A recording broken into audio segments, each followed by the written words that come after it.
Every 4 years, the world stops. Streets empty. Flags rise over balconies that have never flown a flag before.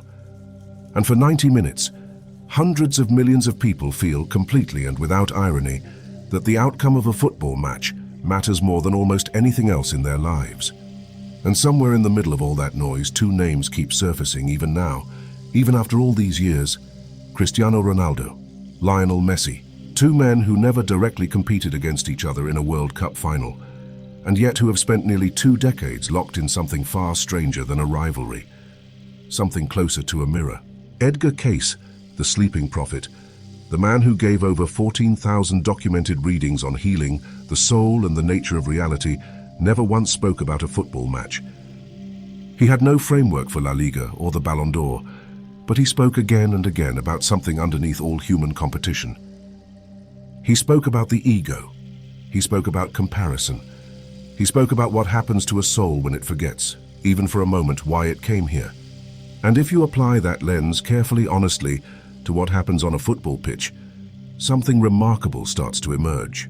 In reading after reading, Cayce returned to a single uncomfortable idea: that the soul's greatest danger is not failure, it's separation. The belief that you are fundamentally apart from and in opposition to another expression of the same source. He called the ego the part of us that mistakes the costume for the self. The name, the body, the achievements, the jersey number, these are temporary. What Cayce insisted was permanent was the soul beneath them, and that soul, in his cosmology, was never separate from anyone else's. We were all, in his words, and in the broader esoteric tradition he drew from, expressions of the one. Now picture Messi and Ronaldo standing on the pitch. Two bodies, two names chanted by rival stadiums like declarations of war. Two egos that have, by their own admission, fed off each other for 20 years, pushing, comparing, refusing to let the other rest, because somewhere in that competition was fuel neither one could find alone. From the outside, it looks like opposition. From Cayce's framework, it looks like something closer to collaboration disguised as conflict. Two halves of the same growth, performing as enemies. Here's what makes this so hard to see in the moment. Rivalry doesn't feel symbolic. It feels real. It feels like survival. Cayce talked extensively about the effect emotion has on the physical body. How fear, anger, exaltation and grief leave actual residue in the tissues, the organs, the nervous system. He wasn't speaking metaphorically. He believed emotional states were chemically and energetically real, and that unprocessed emotion was one of the root causes of illness. So when a stadium roars because Ronaldo scores in the 90th minute, or when an entire nation goes silent because Messi's shot hits the post, that is not abstract. That is real chemistry, moving through millions of real bodies at the same time. Adrenaline, cortisol, dopamine, grief briefly indistinguishable from heartbreak. This is part of why sport has such a strange grip on us. It gives us permission to feel enormous things: rage, ecstasy, despair, about something that, structurally, does not threaten our survival at all.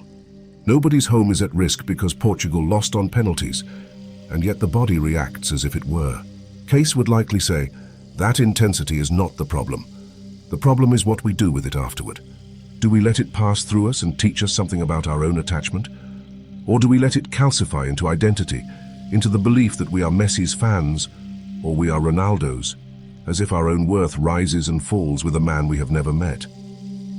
If there is one psychological pattern Cayce returned to more than almost any other, it is comparison, and its quieter, more corrosive cousin, the fear of not being enough. Messi and Ronaldo did not simply become great. They became great in direct, constant reference to each other. Every Ballon d'Or became a referendum. Every World Cup became, fairly or not, a chance to finally settle something that by its nature can never truly be settled. Because greatness is not a number, and the soul does not actually keep score. This is the trap Cayce described as one of the great spiritual stumbling blocks, building your sense of self on a foundation that depends on someone else's failure. He taught that real growth, real purpose, has nothing to do with being better than the person next to you. It has to do with becoming more fully what you uniquely came here to become. And here is the quiet irony that almost nobody talks about. Ronaldo and Messi have openly credited each other, more than once, for making each other better. Not despite the rivalry, because of it. Two souls who, instead of collapsing the other, ended up pulling each other upward year after year, tournament after tournament. That is not what enemies do. That is what mirrors do. There's a reason the World Cup carries such mythic weight, even for people who don't normally follow football. For 1 month, it becomes a kind of modern mystery play. Nations cast as characters, players cast as archetypes, and millions of people projecting their own longing, pride, grief, and hope onto 11 strangers in colored shirts. Cayce would likely see this as a vivid, if unconscious expression of something he taught explicitly, that we are all fragments of one consciousness, temporarily experiencing the illusion of separateness so that we might grow. A World Cup final is, in a strange way, the one creator playing both sides of the match. Argentina against France, Portugal against Morocco, feeling joy and devastation simultaneously through different bodies on the same afternoon. This is also where the law of one, which sits so close to Cayce's own teachings, becomes useful. The law of one describes all apparent separation between people, nations, even rivals, as a kind of densified illusion necessary for experience, but never final, never absolute. Underneath the chant of one stadium against another is the same awareness, dreaming itself into two competing forms, just to know itself a little more fully. When you watch Messi lift the trophy in Qatar and watch Ronaldo somewhere else carrying the quiet weight of a tournament he could not win, you are not watching two separate stories.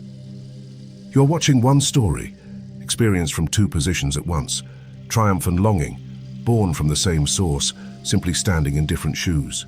So what do you actually do with this, sitting on your sofa screaming at a screen? Cayce was never interested in detached, lifeless spirituality, the kind that asks you to feel nothing.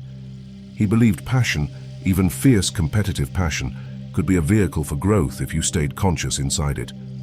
The goal was never numbness. The goal was awareness. So feel it.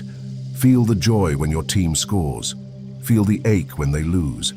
That is part of being human, part of being incarnate, part of the very experience the soul came here for.